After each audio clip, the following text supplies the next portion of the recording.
मध्य प्रदेश विधानसभा की शीतकालीन सत्र के चौथे दिन गुरुवार को मुख्यमंत्री शिवराज सिंह चौहान ने अपनी बात रखी। अविश्वास प्रस्ताव पर वोटिंग हुई और प्रस्ताव अस्वीकृत हो गया। इसके बाद विधानसभा की कार्रवाई अनिश्चितकाल के लिए स्थगित कर दी गई। पटवारी ने सीएम से पूछा कि पैसा एक्ट पर किस कांग्रेसी ने बयान दिया। मुख्यमंत्री ने पैसा एक्ट पर जानकारी देते हुए कहा कि पैसा पर आग लगाने की कोशिश हो रही है, ये बाकी लोगों के खिलाफ है, ये कोशिश कांग्रेस कर रही है। और इस पर जीतू पटवारी ने सीएम से पूछा कि पैसा के खिलाफ यहां पर किस कांग्रेसी ने बयान दिया, ये बताएं। गृह मंत्री डॉक्टर नरोत्तम मिश्रा ने कहा कि आप अगले 20 साल और विपक्ष में रहोगे। सिंधिया जी का चेहरा दिखाकर वोट मांगे, भावरे बुढ़े आदमी से पड़वा दी। इस पर बाला बच्चन ने कहा कि सिंधिया जी तो खुद चुनाव हार गए, अब सिंधिया जी का चेहरा लगाना और फिर देखेंगे।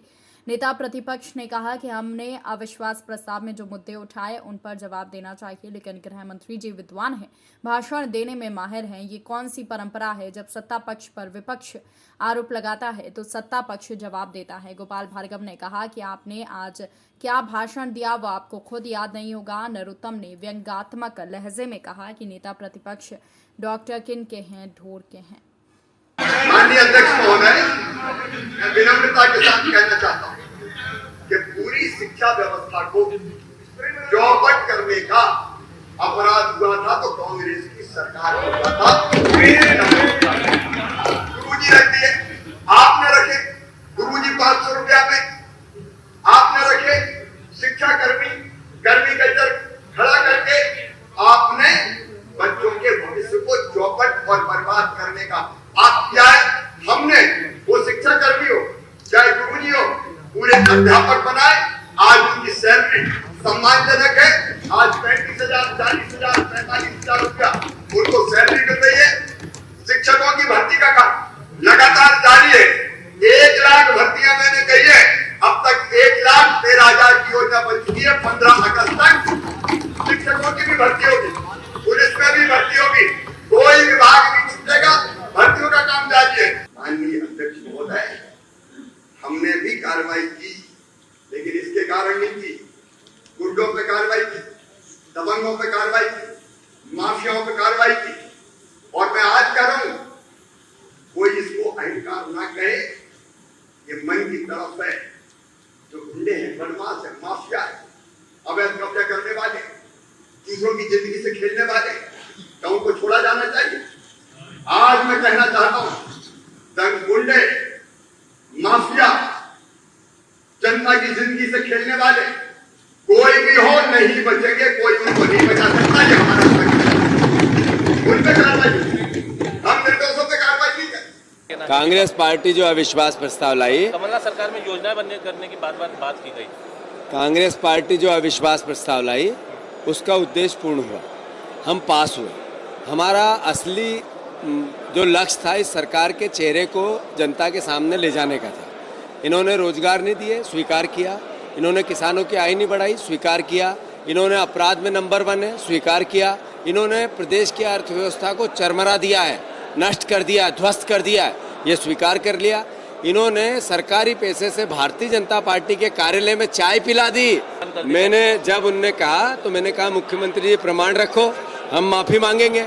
मुख्यमंत्री प्रमाण रख पाए, नहीं रख पाए, इसका मतलब है कि झूठ बोल रहे हैं। इनका झूठ जनता के सामने जाए, इसके लिए उन्होंने टेलीविजन लगाया, उनको मैं धन्यवाद देता हूँ। देखिए, हमारा नेता राहुल गांधी फरवरी में बोलता रहा कि कोरोना आ रहा है, कोरोना आ रहा है। उसको किस तरह से लिया इन्होंने? गुजरात के अंदर नमस्ते ट्रम्प के माध्यम से इवेंट किया। मध्य प्रदेश के अंदर यही शिवराज सिंह जी मुख्यमंत्री, सरकार गिराई। हमारे जो उस तत्कालीन जो विधानसभा अध्यक्ष थे नवदास साहब प्रजापति, उन्होंने अन्य राज्यों, इस राज्य ने अन्य राज्यों में, पंजाब में, छत्तीसगढ़ में विधानसभा सत्र को जो समाप्त किया था कि विधानसभा कोरोना का देखते हुए विधानसभा सत्र को एडजॉर्न किया जाए, वो यहाँ भी किया था। लेकिन इन्होंने 15-20 दिन कोरोना होने के बावजूद भी सरकार गिराने में, सरकार बनाने में लग रहे हैं। तो कोरोना को तो प्रवेश केंद्र की सरकार में बैठे हुए हमारे दाढ़ी वाले बाबा नरेंद्र मोदी जी ने दिया, और यहाँ मुख्यमंत्री जो अभी तत्कालीन है उन्होंने दिया कोरोना का आने का निमंत्रण। तो किया तो इन्होंने, और थाली और वो पटवाई पिटवाई, शंख बजवाए, दिए जलवाए, तो ये जो नौटंकियां कर रहे हैं, अभी भी आज भी नौटंकी, हमारे नेता बार बार कहते रहे, हम बार बार कहते हैं कि कोरोना आ रहा है, कोरोना का बचाव किया, उस टाइम भी कुछ नहीं किया और अभी भी मुझे नहीं उम्मीद है कि कुछ करेंगे। ना रेमडेसिविर मिली, ना ऑक्सीजन सिलेंडर मिले, जो बेचारे मृत्यु हो गए, मृत्यु प्रमाण पत्र भी इन्होंने कोरोना शब्द नहीं डाला कि मृत्यु कोरोना से हुई, जबकि उसका इलाज उसका पूरा कोरोना से हुआ, उसमें सस्पेक्टेड शब्द डाला ताकि कोरोना से जिनकी मृत्यु हो गई उनके परिवार को लाभ नहीं दिला सके। देखिए, ये बात सही है कि मध्य प्रदेश में पिछले 70 सालों से जो आदिवासी छात्रावास बने 50 सीटर 100 सीटर वही है। हमने मध्य प्रदेश सरकार से माननीय मुख्यमंत्री जी से मांग रखा है कि आदिवासी इलाकों में शिक्षा को बढ़ावा देना है तो कम से आज की समय के हिसाब से, आज जनसंख्या के हिसाब से 500 से 1000 सीटर छात्रावास बनाए जाए। और साथ में हमने कहा है कि आदिवासी इलाकों में शिक्षा को बढ़ावा देने के लिए जो हजारों की संख्या में प्राचार्यों के पद खाली है, शिक्षकों के पद खाली है, सहायक अध्यापकों के पद खाली है, उनको भरा जाए। भाई इसका जवाब नहीं दिया उनने, इसका जवाब नहीं दिया कि जनसंपर्क विभाग से बीजेपी के कार्यालय में खाना परोसा गया, जिसके सबूत है। और विधानसभा में एक सवाल के कुणाल चौधरी के सवाल के जवाब में कहा गया है, इतना बड़ा है कि 2023 में कमलनाथ जी नेतृत्व में अब 114 नहीं 174 से ज़्यादा से कांग्रेस सरकार बनेगी। 1100 क्वार्टर से लेकर 74 बंगले तक चले जाएंगे, है ना? विश्वास है। माता श्री बहुत बुजुर्ग है, उनकी तबीयत खराब हुई, रात को ही उन्हें जाना पड़ा अपने घर, अपने गांव। और कमलनाथ जी के पूर्व निर्धारित कार्यक्रम से कल विदिशा में और शाम को कांग्रेस कमेटी की बैठक कार्यक्रम में गए। पूरा सदन में देखिए विधायक आपको कब दिखे क्या, सारे विधायक थे। सर, राजकुमार सिंह धनोरा सागर के एक नेता हैं, बीजेपी से निष्कासित हैं। जो अविश्वास प्रस्ताव था वो टाइम से रहा, बिना किसी तथ्य, बिना किसी आधार, बिना किसी तैयारी के यह अविश्वास प्रस्ताव लाया गया। गोविंद सिंह जी तो बहुत अच्छे व्यक्ति हैं, नेता प्रतिपक्षी, और कांग्रेस के कुछ विधायक उनको ओवरशेडो करना चाहते हैं। गोविंद सिंह जी ने बहुत अपनी जिम्मेदारी का निर्वहन किया, परंतु कांग्रेस विधायक दल उनका साथ नहीं दिया। मुझे लगता है इससे ज़्यादा फ्लॉप शो कांग्रेस का और कुछ हो नहीं सकता। पूरी तरह से टाइम किस तरह। ठीक सर, थैंक यू।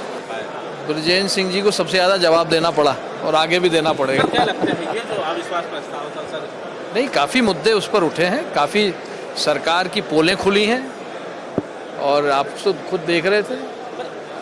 और अब इन सब जो बातें हुई उनको जनता के बीच में लेके जाएंगे। सीएम साहब ने जवाब दिए, कुछ दे पाए, कुछ जवाब नहीं दे पाए, और यही अविश्वास प्रस्ताव की सफलता है। धन्यवाद। अविश्वास प्रस्ताव कल कांग्रेस के मित्र लेके आए थे। आपने देखा होगा इतना लचर अविश्वास प्रस्ताव था। माननीय मुख्यमंत्री महोदय ने पूरे विषयों का उत्तर दिया है। कांग्रेस के लोग सुनने की मनस्थिति में नहीं थे, लेकिन माननीय मुख्यमंत्री के उत्तर में पूरे प्रदेश की जनता ने देखा है कि सत्यता क्या है। विकास के क्रम में माननीय शिवराज सिंह चौहान साहब के नेतृत्व में मध्य प्रदेश निरंतर अग्रसर गति को बढ़ रहा है। देखिए, सरकार ये चीज़ आज तक एक्सेप्ट ही नहीं कर रही थी कि किसानों की कर्ज माफ़ी मध्य प्रदेश में हुई है। आज मुख्यमंत्री जी ने हालांकि बहुत कम आंकड़ा बताया, परंतु इस बात को माना सदन के अंदर के 7,000 करोड़ रुपए से ऊपर जो उनका आंकड़ा है, वैसे हमारा आंकड़ा तो 11,000 करोड़ रुपए का है कि कर्ज माफ़ी प्रदेश में हुई। तो ये एक तरीके से एक राजनीतिक जीत कांग्रेस पार्टी की है कि सदन के अंदर जहां प्रश्नों के उत्तर देने से मंत्री बच रहे थे और जहां पे मुख्यमंत्री और इनके नेता मंचों से कांग्रेस की कर्ज माफ़ी को नकार रहे थे, आज सदन के अंदर चाहे 2.5 साल बाद पर प्रदेश की जनता के सामने सच आया है और उनको सच मानना पड़ा है। ये कांग्रेस की एक राजनीतिक जीत मैं मानता हूँ। अविश्वास ठीक सर, थैंक यू। कांग्रेस जो अविश्वास प्रस्ताव लाई थी, पहली बात तो मैं कहना चाहूँगा कि कांग्रेस को कांग्रेसियों पर ही विश्वास नहीं है, तो किस हिसाब से तो पहले वो अविश्वास प्रस्ताव लाए थे। और दूसरी बात, जो उन्होंने मुद्दे रखे थे बिल्कुल बेबुनियाद झूठ, ना कोई उनका प्रूफ, ना कोई जानकारी सटीक कि जो वो कह सके, जो बता सके, जो पटल पर रख सके, इसलिए वो अविश्वास प्रस्ताव उनका फेल होना ही था। पर उनको वो तो जनता को भटकाना चाहते हैं, मध्य प्रदेश की जनता को बताना चाहते हैं कि हम आपकी लड़ाई लड़ रहे हैं, आपके लिए काम कर रहे हैं, जबकि काम किया होता तो वो 15 महीने का, और या उससे पहले जब सरकार नहीं है तो वो कार्यकाल बताते। वो बताने के लिए कुछ था ही नहीं, वो तो केवल एक टाइम पास करना था। देखिए, दोषारोपण के लिए कुछ भी कहना ये अलग बात होती है, और जब अविश्वास प्रस्ताव का बिंदुवार तथ्य प्रमाणों के साथ जवाब दिया गया, वो पूरे प्रदेश के सामने है। लोकतंत्र के हम रक्षक हैं, इसलिए उन परंपराओं का पालन करते हुए सबको भरपूर बोलने का मौका दिया और हर किसी के प्रत्येक प्रश्न का तथ्य प्रमाणों के साथ जवाब दिया। जो विपक्ष प्रमाण मांग रहा था कि जो बात भाषण में कही गई है उनमें कितनी पुष्टि है, कितनी सत्यता है? मैं तो आप सबसे आग्रह करूंगी, जो प्रश्न उन्होंने खड़े किए उसको सूचीबद्ध कीजिए। हमारे 10 वक्ता और हमारे जननायक भैया शिवराज जी ने जो जवाब दिया, आप उनको सूचीबद्ध कीजिए। उनके हर प्रश्न का हमने मय तथ्य प्रमाण के साथ तुलनात्मक अध्ययन करते हुए जवाब दिया।